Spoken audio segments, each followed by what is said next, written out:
What's going on, guys? Welcome to the video. So it seems some media outlets are reporting there is nothing the Remoaners can do about a no-deal Brexit.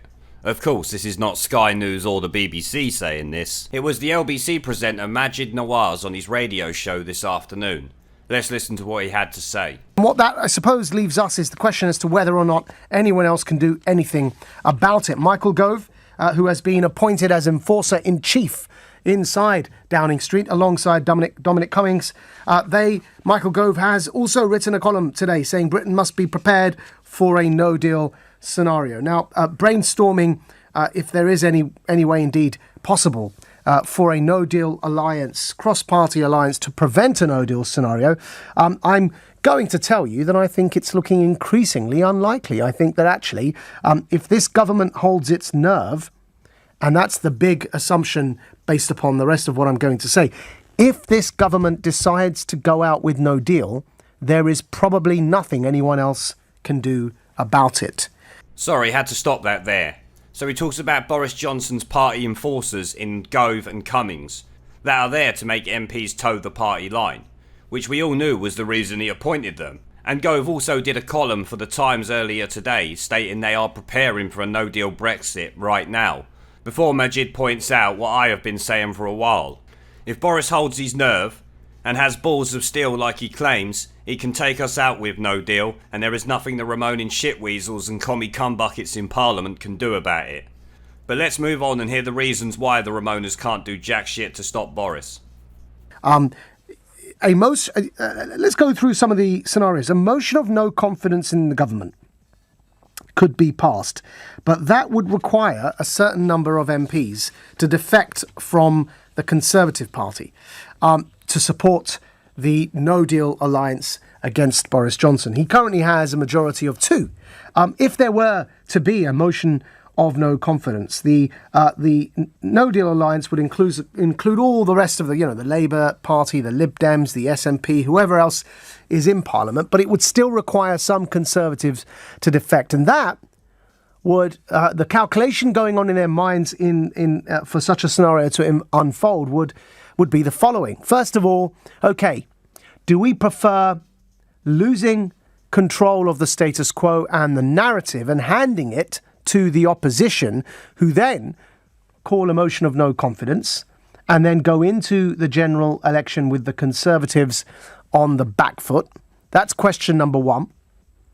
If we do, we end up with a Corbyn government. So those Conservative MPs that would defect to support that motion would have that at the forefront of their minds. The second thing, and this is perhaps an even more important one, is that no such motion could be put forward until Parliament reconvenes after the conference season. Of course, the problem there is, even if they were to win, even if the Conservative MPs that were to defect from the Conservative Party to support a no-deal alliance, even if they were to succeed, there wouldn't be enough time to call a general election before, and then to get the results in and form a new government before the legal deadline for Brexit passes.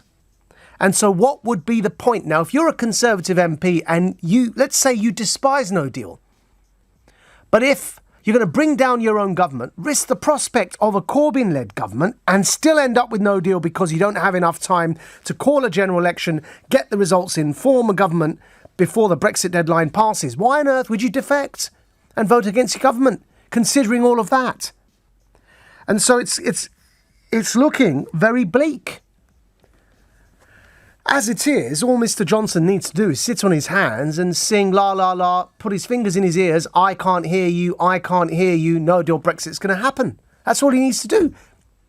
Like the children that just sit there with their fingers in the ears, close their eyes and then pretend they can't listen, they can't hear anything you're saying. La la la la la la la. That's it. He's just going to sit there. And then Brexit will happen anyway because it's enshrined into law for the 31st of October. So what I suspect Boris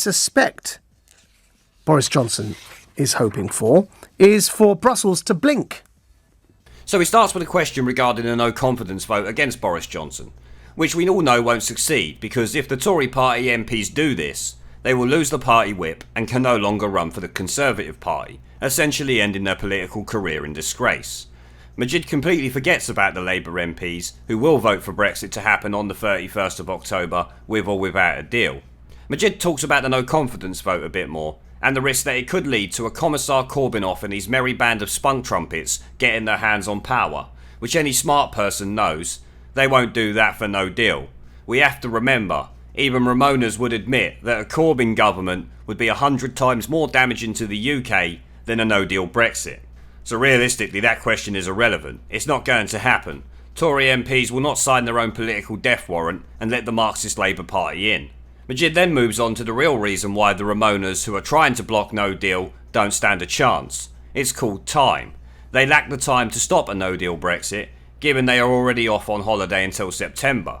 So even if they win a no confidence vote, there is not enough time to call a general election, get the votes in and form a new government before the legal deadline passes on the 31st of October. I think they will have about 5 or 6 weeks when they get back to stop Brexit, which is around 20 days or something like that in total. And given that Jacob Rees-Mogg is the new leader of the Commons, it is going to be near impossible to get through, since he will do his best to stop it. Maajid points out that even if the Tory party MPs defect and succeed in a no confidence vote, and Corbyn wins a general election, we would still leave the EU with no deal, because that deadline would have already passed. He asks why would the Tory MPs do that, given that no deal is inevitable and it would only lead to the possibility of a Corbyn government and them being out on their ear. I can answer that, Maajid. They won't defect. It's all bluster to try and call Boris Johnson's bluff. If there was really a way these Remoaners in Parliament could stop no deal, I am 99% sure they would have done it long ago. Maajid says it's looking very bleak. Sorry mate, it's not looking very bleak. The sun is shining. The fact Boris can sit on his hands and essentially teabag the Remoaners while they scream and cry like the delicate little snowflakes that they are, is a great thing. It's only the Remoaners who are going to be complaining about it and in complete despair. I'm sure Maajid will be joining them given his bleak statement. All Boris needs to do is prepare for no deal, which as Gove said in the Times today, they are already planning for it. He can sit there doing what's needed while people like Jacob Rees-Mogg defend democracy against the traitors in Parliament. The only good thing a general election will do is clear out some of these traitors who got voted in under the false pretense that a no-deal Brexit was better than a bad deal. Then as soon as it comes to it, these scumbags vote the other way and wipe their arse with democracy. So we need to get them out of office. People like Rory the Soyboy Stuart, Philip Hammond, Ian Blackford and Joe Swinson, the leader of the Lib Fems, who, no matter how many Brexit referendums we have, and she loses, she will still want more, because until Remain wins, democracy is not right. These people need to be deselected quickly. So I'm going to end the video there, guys. It's pretty much as I've been saying for a while. There is nothing these undemocratic shitweasels can do about it. No deal is on the way if Boris has the bollocks to see it through. So it's literally all on him now. As always, let me know what you think down in the comment section below. Remember to like, subscribe and share this video as it helps the channel a lot. And I will see you in the next one. Jeremy Cunt. I'm so sorry, Jeremy Hunt. I've never said that before in my life. It's usually men who say that.